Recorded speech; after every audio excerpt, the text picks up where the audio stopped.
Hi, everyone. Welcome to another BGG Live focusing on the 2020 election. I'm Ashanti Golar, the founder of the Brown Girls Guide to Politics, and I am excited today to be speaking to Jen Molina with the Biden Harris campaign. We know that it is Hispanic Heritage Month, and of course, we had to highlight some great Latinas in politics, and Jen is joining us today. Jen, how are you? Thank you so much. It's so exciting to be with you today, and I'm doing well. 20 days, so running full speed, but we're really excited. It's been pretty incredible to kind of just see the momentum, and I think every day that I just like tune in the news and see people voting already, I'm like, oh my God, election day is happening. It's right now. Everything that we worked for. So, it's been really, really exciting, and I love being able to see people and um, you know vote, and just I feel like there's so much enthusiasm all throughout. So it's just really exciting. I work in politics, and it's all about people, right? Yeah, And those connections. So it's been so beautiful to see, and I'm it has excited. been. Y'all have done an amazing job. This is the culmination of all your hard, amazing work. I have so many friends on the campaign, and I'm just grateful to all of you. So, in true BGG fashion, we have to start off with asking, what made you get involved in politics? What made you want to do this work? Yeah, I think I mentioned, like, this is definitely very personal. I immigrated to this country when I was 6 years old. I was born in Cali, Colombia, and moved to Bridgeport, Connecticut, which is people think it's so funny every time. It's like, where in Connecticut are you from? And if you know Connecticut, Bridgeport is a lower income community, and it's an incredible community. I love it so much, and I learned so much when I was there, and it was so diverse. But when I went to college in Michigan, I noticed kind of like disparities. I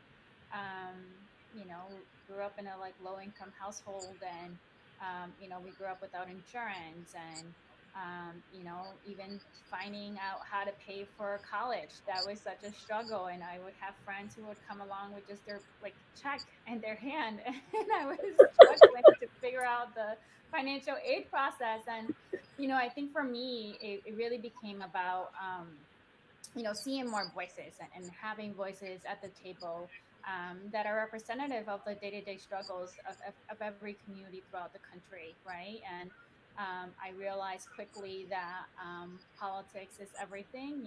Politics impacts everything from how my mom was paid, or whether she had access to a union, or whether we had, now thank God I'm a U.S. citizen, but also that process as well, immigration reform. So I quickly just kind of put two and two together, and I was like, okay, if I want change, and it definitely frustrated me growing up, and really just seeing the injustices. I was like, if I want change, I need to get in, and I need to be at the table and helping kind of shape the narrative. And right, I work in communications myself, and comms is everything. If you want to move policy, you need to make sure that you have the right messaging and framing that's effective, and that it creates a movement throughout. So, that's a little bit about why I became involved. I think, all politics is personal, and there's just so much power in making sure we're bringing everyone to the fold. So that's definitely a passion of mine. Oh, I love it. I love it. And you oversee the Latino media for the campaign. And I think we can just say that we know that this administration has not been a friend at all to the Latino community. Trump started his campaign with bashing our Mexican brothers and sisters. We have seen him separate families, and yet we still see him out there campaigning saying, I'm so much better than Joe Biden and Kamala Harris, which is not true, especially on the immigration front.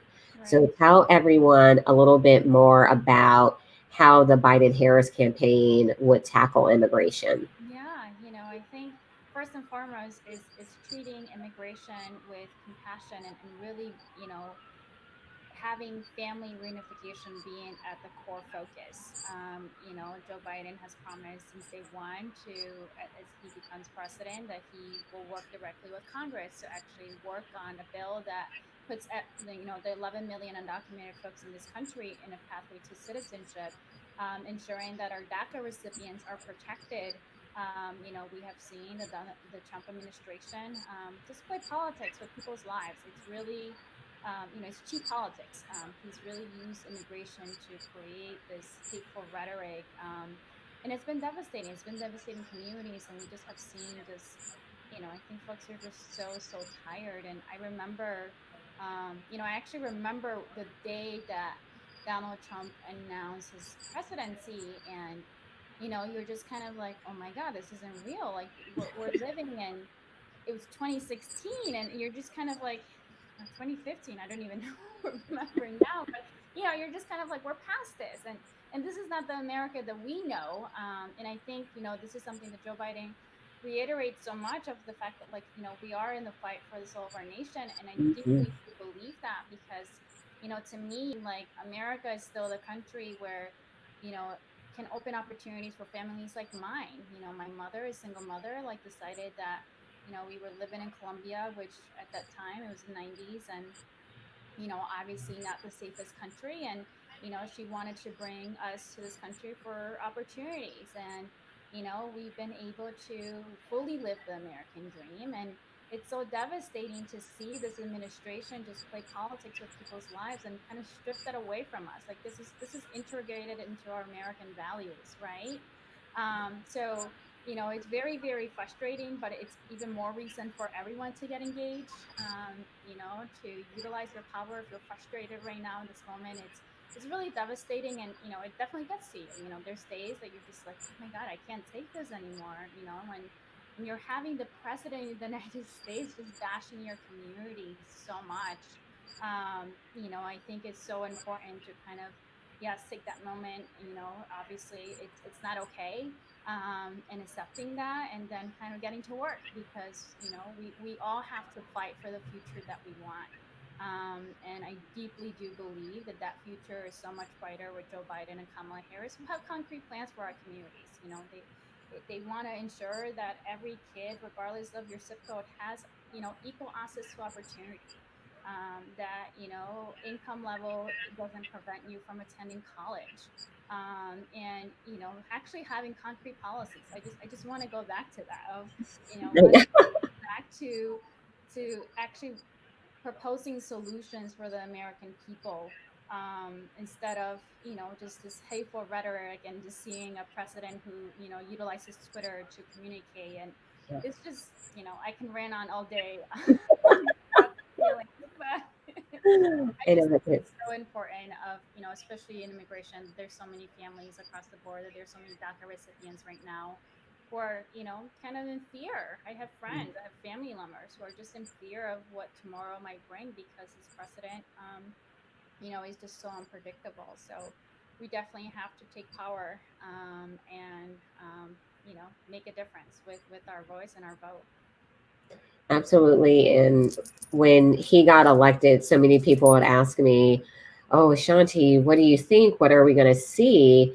And I told them, we are going to see how fragile democracy is. We are going to see what happens when you really don't have an empathetic servant leader Right. in that role. He's not in this for the right reasons. We know that he's just padding his pocketbook. We Hmm. saw this week his kids are, Right. where they're even staying at Trump properties and making the Secret Service pay. And we also know that he wants to gut the ACA, including pre existing conditions. Like, I'm someone who has a pre existing condition. So the ACA, Obamacare, is very personal to me. And I know that Vice President Biden had a big hand in that. I have the shirt that says healthcare is a BFD because I love that moment and I still wear that shirt. And we're in the middle of a Supreme Court confirmation hearing where Amy Coney Barrett, I don't think any of us believe that she would uphold the ACA. So we know the Supreme Court is on the line. And with COVID, it has really ravished everyone in our country, but we know especially our Black and Brown communities. We had a conversation with 3 Latino leaders from Arizona, talking about it. So tell us a little bit more about how this all intersects: COVID, ACA, the courts, and what's at stake for the Latino community. Yeah, I think you said it perfectly in terms of healthcare really is on the line, right? We're in the middle of a global pandemic, and we don't know. Obviously, this administration hasn't. They don't have a plan, right? They're kind of just winging this, and people's lives are at stake. And they're currently in the Supreme Court fighting the Affordable Care Act, which is crazy, in the middle of a pandemic to try to strip people from healthcare. I have so many family members as well that have benefited from the ACA, and we should be. I just always go back to the fact that like we need a government that's actually working for people, and that's what Joe and Kamala want to do. They want to actually work for every community, regardless of your party or background. They want to ensure that you have access to healthcare. That we need to go beyond, right? That just improving the ACA. And I think in terms of the Supreme Court, of course, knowing that if we lose this election, and having a court that will potentially strike it down, and strip healthcare away from families, and pre-existing conditions, and it's just the facts are really really terrifying. I always think about we always say like this is the most important election every year. I worked in the 2016 election, and I remember feeling that, right? I remember feeling like, oh my God, there's a lot of stake here. I was in Nevada actually, and I remember election day very clearly. I will never forget that day. And I think this was right before Pennsylvania was called, and I stepped away. I couldn't, like, I was like, oh my God, I don't want to cry. Like, it's too early still. Let's see what happens. And I entered the restroom, and in Nevada, a lot of the labor unions were super helpful, and a lot of the women who clean all of the hotels were the same women who were helping us phone bank every day because of their kids. They were really trying to fight for DACA and healthcare, and it was just so devastating to see kind of this the disappointment in their eyes, and just the fear of not knowing what a Trump presidency will bring. And we clearly have seen that, right, the past 4 years of like, oh my God, if we don't vote, if we don't encourage our friends and loved ones, if we don't push that family member that doesn't really think their vote makes a difference, we can really just have incredible, devastating effects all throughout, because this election really is just so critical to the future, like our overall future, whether you're talking about climate change, healthcare, education. There's just so many aspects, and the fact that we're in the middle of a global pandemic. Right. um, and that this administration still has no plan. So it's definitely scary, but I always I'm an optimist at heart, and I always try to encourage people of like you want to be excited for this. And I think throughout everything we've seen that change comes when we all stand up and we fight for it. So I'm just really really encouraging folks to do so, because as you mentioned, there's just so much at stake in this election. There is. I'm from Nevada. I was home on election night 2016. And like you, I saw the returns coming in, and I was just, oh, I don't know. I don't know. It was super stressful, but our unions in Las Vegas are amazing, just across Nevada. And they are really good, when it comes to issues of the economy. And there was an article that was just written actually saying that it's our Latina sisters who are the most unemployed and really struggling during this time. But it also said they're going to turn that into voting and empowerment.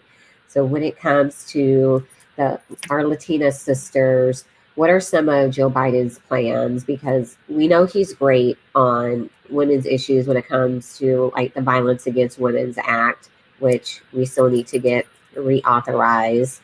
But you really see when you look at all his plans that there is the centering of women, because we also know you can't win without women.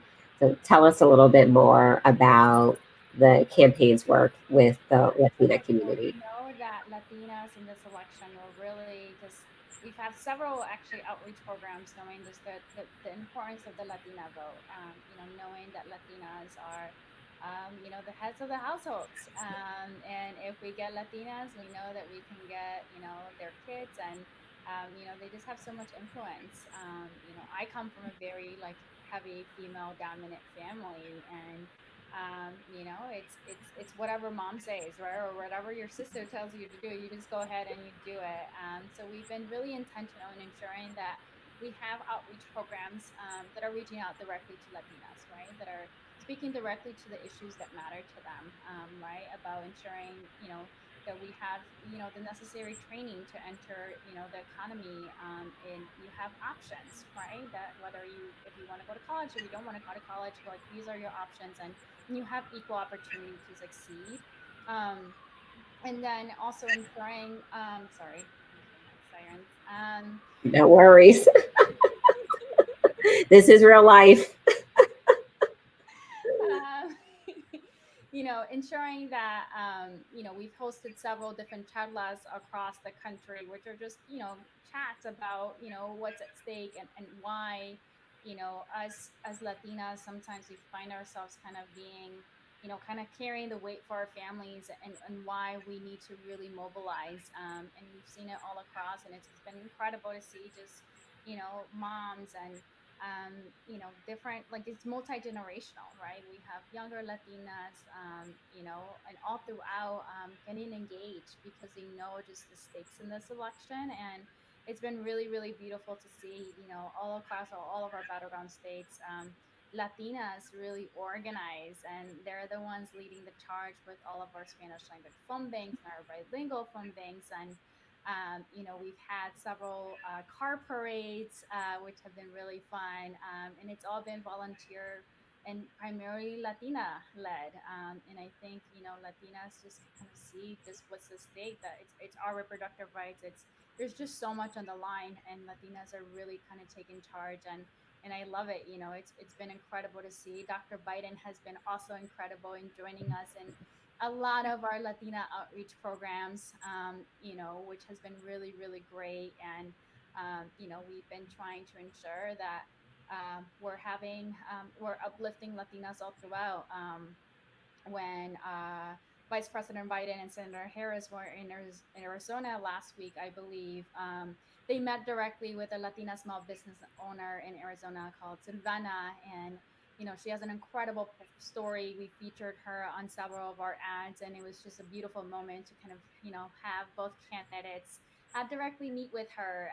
And, it's so incredible to kind of just see how much we have been trying to really engage and uplift the stories, right? Because our election and our campaign in this election really is about everyone else, right? And that's something that Joe Biden and Senator Harris also really hit on, that this is not just about them, that this is about every voter. So we have really, really incorporated Latinas across the board. And one of my favorite things about our campaign is also just how heavy, like, female dominant it is. I love showing up to work every day, and I have incredible bosses, who are extremely just badass all across the board, and just working with so many powerful Latinas. I love, like, the majority of my conversations are meetings with all women, and it's just so incredible to see, and how much this campaign has really prioritized that. Oh, I love it. I also work with women every day, and it is such a joy. So we got 20 days left in the election. Tell everyone, what are some things that they can do in these final days to ensure that we bring home a victory for Vice President Biden and Senator Harris? Yes. First, Get out and vote. Vote early. It's so, so important. Any questions, go to iwillvote.com or text vote to 30330. And, we can walk you through all of the process, and also just encourage all of your loved ones.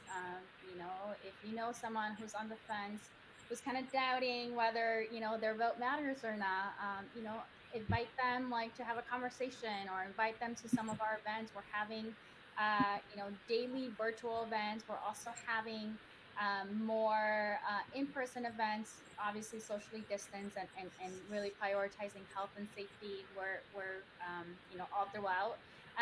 So having socially events, I mean, having physical events where we can. And then also, encouraging, yeah, as I mentioned, all of your loved ones to get out and vote. And, if you have time in your hands, I would love more help. Also, phone banking, just go to joebiden.com, and we're also looking for Spanish language speakers, anyone who's out there, for our Spanish language hotline, so we can send along more information on that. But you just go to joebiden.com and sign up to volunteer. But I think this next few days, which is crazy to say, we're now less than what today's day 20. It's going to be all about mobilization. So encouraging everyone, posting on social media, making phone calls to other states, and really just going out and about, to really, really, ensuring that every person votes, and they vote early, because it's so, so important. And encouraging everyone, as I mentioned earlier, to go to iwillvote.com, and just really kind of mobilizing. I think, as I mentioned earlier, that this is really our fight to fight, right? And Joe and Kamala can't do it alone. We're gonna have more travel and debates and etc. But I think ultimately now it's kind of down to the states, and all the mobilization, and for voters to take action. So we need everyone to get out there as quickly as possible. The second you get your ballot, fill it out, and send it right back in. Yes, all of those things. Jen, thank you so much for your work, everything that you're doing. We appreciate you. Thank you. Everyone, visit iwillvote.com, joebiden.com. 20 days. We can do this. Yes. Great. Thank Thank you so you. much, Jen. Thank you, everyone. And have a good night. And we'll see you on the next BGG Live. Take care. Bye. Bye.